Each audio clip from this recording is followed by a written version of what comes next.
ከዓለም ዜና እስከ ዕውቀት ብርሃን ሁለገብ ሐሳቦች ይዘን መጣን።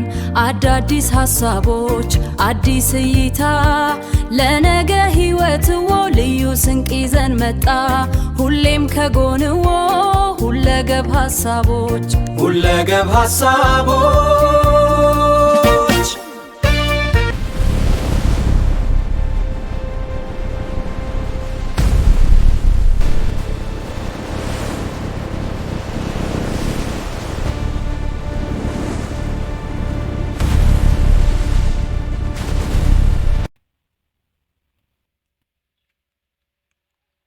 ጤና ይስጥልን። ሁለገብ ሐሳቦች ቤተሰቦች እንደምን አላችሁ?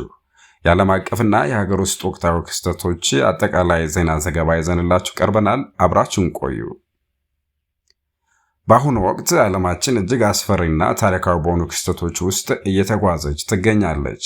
በመካከለኛው ምስራቅ የተቀሰቀሰው ጦርነት ወደ ቀጠናዊና ዓለም አቀፋዊ ግጭት እያደገ ሲሆን፣ በኢትዮጵያ በኩል አሳዛኝ ጭፍጨፋዎችና የፖሊሲ ለውጦች እየታዩ ነው። ይህ ዘገባ እነዚህን ሁሉ ነጥቦች በአንድ ላይ አቀናጅቶ ያቀርብላችኋል። የመካከለኛው ምስራቅ ውጥረት ወደ አዲስ ምዕራፍ የተሸጋገረው አሜሪካና እስራኤል በጋራ በመሆን በሰሜን ምዕራብ ኢራን ኩርዲሽ ከተማ ሳናንዳንጅ በሚገኝ የሬዲዮና ቴሌቪዥን ጣቢያ ላይ ጥቃት መሰንዘራቸውን ተከትሎ ነው። ይህ ጥቃት በኢራን የመረጃና የፕሮፓጋንዳ መዋቅር ላይ ያነጣጠረ ሲሆን፣ ለዚህ ኢራን ፈጣንና ጠንካራ ያጸፋ እርምጃ ወስዳለች። የአልጀዚራ ዘጋቢ ዛይን ባዝራቪ ከኳታር መዲና ዳሃ እንደዘገበው የከተማ ሰማይ ከ20 በላይ በሆኑ ታላላቅ ፍንዳታዎች ተናውጧል። እነዚህ ፍንዳታዎች የተከሰቱት ኳታር የምታንቀሳቀሰው የፓትሪዮን ሚሳይል በመከላከያ ስርዓት ከኢራን የተተኮሱ ሚሳይሎችና ድሮኖችን በአንድ ላይ ለማክሸፍ በሚያደርገው ጥረት ነው። ዘጋቢው እንደሚለው ፍንዳታዎቹ የዜና ክፍሉን እስከ ማናወጥ የደረሱ ሲሆን፣ በአየር ላይም ከፍተኛ የጭስ ደመና ታይቷል። የኳታር የውጭ ጉዳይ ሚኒስቴር በሰጡት መግለጫ ኢራን ጥቃቱ በአሜሪካ ይዞታዎች ላይ ብቻ ነው ብትልም በተግባር ግን የሲቪል ተቋማት፣ የኢንዱስትሪ ቀጠናዎች፣ የነዳጅና የተፈጥሮ ጋዝ ማምረቻዎች እንዲሁም የሐማድ ዓለም አቀፍ አየር ማረፊያ አደጋ ላይ መውደቃቸውን ገልጸዋል። በዚህም ምክንያት በዶሃ የሚገኘው የአሜሪካ ኤምባሲ አካባቢ ያሉ ነዋሪዎች ለጥንቃቄ እንዲለቁ ተደርገዋል። በአየር ላይ በሚደረገው ፍልሚያ የእስራኤል አየር ኃይል የኤፍ351 ኤፍ35 የጦር ጄት በመጠቀም የኢራንን ያክ130 የጦር ጄት በአየር ላይ መትቶ ጥለዋል። ይህ ክስተት በታሪክ ለመጀመሪያ ጊዜ ኤፍ35 የኢራን ጄትን የጣለበት አጋጣሚ ሆኖ ተመዝግበዋል። ያክ130 የሩሲያ ስሪት የሆነና ለከፍተኛ ጥቃት የሚያገለግል ጄት ቢሆንም የእስራኤል አምስተኛ ትውልድ ጄቶች ግን የአየር የበላይነቱን ሙሉ በሙሉ ተቆጣጥረውታል። በተመሳሳይ ሁኔታ በህንድ ውቅያኖስ ላይ የአሜሪካ ባህር ኃይል ሰርጓጅ መርከብ IRIS ዴና የተሰኘውን የኢራን ጦር መርከብ በቶርፒዶ በመምታት አጥለቅልቆታል። በመርከቧ ላይ ከነበሩት 180 በላይ ወታደሮች መካከል 80 የሚሆኑት መሞታቸው ሲረጋገጥ 32ቱ በስሪላንካ ባህር ኃይል እርዳታ ተርፈዋል። አሜሪካ ወታደራዊ አቋሟን ይበልጥ ለማሳየት ሚኒቱማን ሚኒቱማን 3 ወይም ሚኒቱማን 3 የተሰኘውን እና የዓለም ፍጻሜ ሚሳኤል ወይም ዱምስዳይ ሚሳኤል ተብሎ የሚጠራውን አህጉር አቋራጭ ባሊስቲክ ሚሳኤል ከካሊፎርኒያ ተኩሳ ሞክራለች። ይህ ሚሳኤል ከ13000 ኪሎ ሜትር በላይ የመጓዝ አቅም ያለው ሲሆን በሰዓት 28200 ኪሎ ሜትር ፍጥነት በመጓዝ የትኛውንም የዓለም ክፍል በ30 ደቂቃ ውስጥ መምታት ይችላል። ይህ ሙከራ ለኢራንና ለሌሎች ተቀናቃኞች የሰጠ ግልጽ የኒውክሌር ማስጠንቀቂያ ተደርጎ ተወስዷል። በተጨማሪም አሜሪካ ለመጀመሪያ ጊዜ የቢ52 ቦምብ ጣይ አውሮፕላኖችን በመጠቀም በኢራን ላይ ከፍተኛ ድብደባ ፈጽማለች። በ72 ሰዓታት ውስጥ ብቻ ከ1700 በላይ የኢራን ወታደራዊ ይዞታዎች፣ የኒውክሌር ተቋማትና የሚሳኤል ጣቢያዎች መውደማቸው ተዘግበዋል። በአሜሪካ ፖለቲካ ውስጥም ሪፐብሊካን ሴናተሮች ፕሬዚዳንት ዶናልድ ትራምፕ በኢራን ላይ የጀመሩትን ጦርነት ያለ ገደብ እንዲቀጥሉ ሙሉ ስልጣን ሰጥቷቸዋል። ይህ ጦርነት በዜጎች ላይም ከፍተኛ እንግልት እያደረሰ ይገኛል። ከ130 ሺህ በላይ ብሪታናውያን በመካከለኛው ምስራቅ ተዘግቶባቸው ይገኛል። የብሪታንያ መንግስት ዜጎቹን ከኦማን መዲና መስቀጥ ለማውጣት ያቀደው የመጀመሪያው የቻርተር በረራ በቴክኒክና በተሳፋሪዎች አያያዝ ችግር ምክንያት ሳይሳካ ቀርቷል።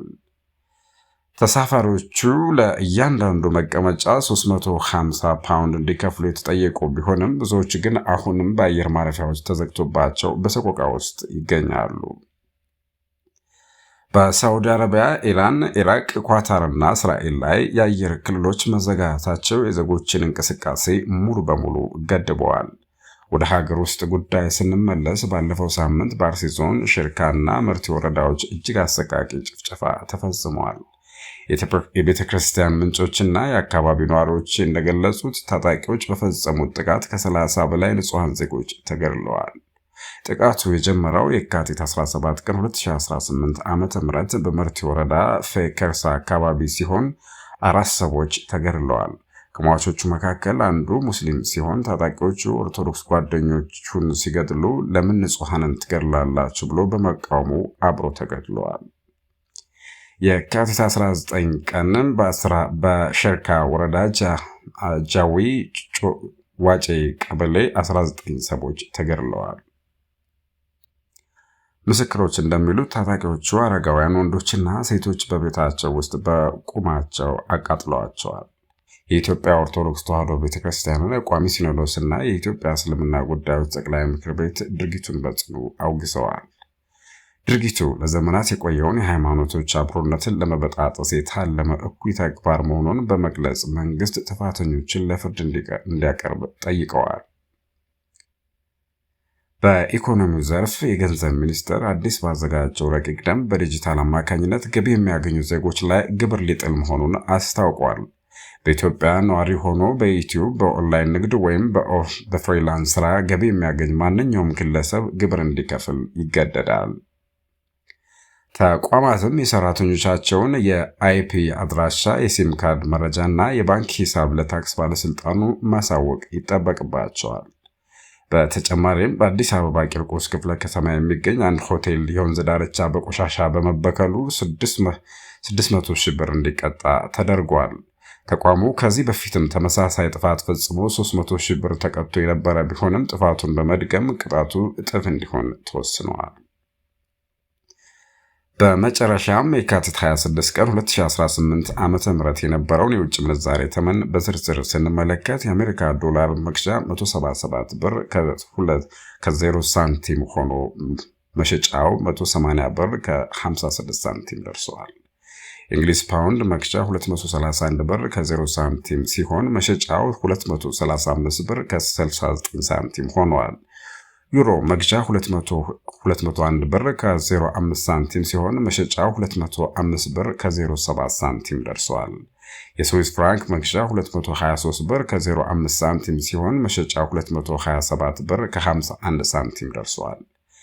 የዩኤኢ ድርሃም መግዣ 47 ብር ከ61 ሳንቲም ሲሆን መሸጫው 48 ብር ከ56 ሳንቲም ሆኗል።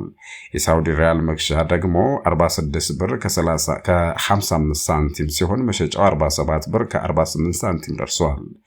የካናዳ ዶላር ደግሞ መግዣ 123 ብር ከ30 ሳንቲም ሲሆን መሸጫው 125 ብር ከ76 ሳንቲም መሆኑ ተመዝግበዋል። ይህ ዘገባ ዓላማችን እና ሀገራችን በአሁኑ ወቅት ያሉበትን እጅግ ውስብስብና አስቸጋሪ ሁኔታ በግልጽ ያሳያል። ሁለገብ ሀሳቦች ቻናላችን እነዚህን መሰል ትኩስና ጥራት ያላቸው መረጃዎች በየቀኑ ማቅረቡን ይቀጥላል። ሰናይ ጊዜ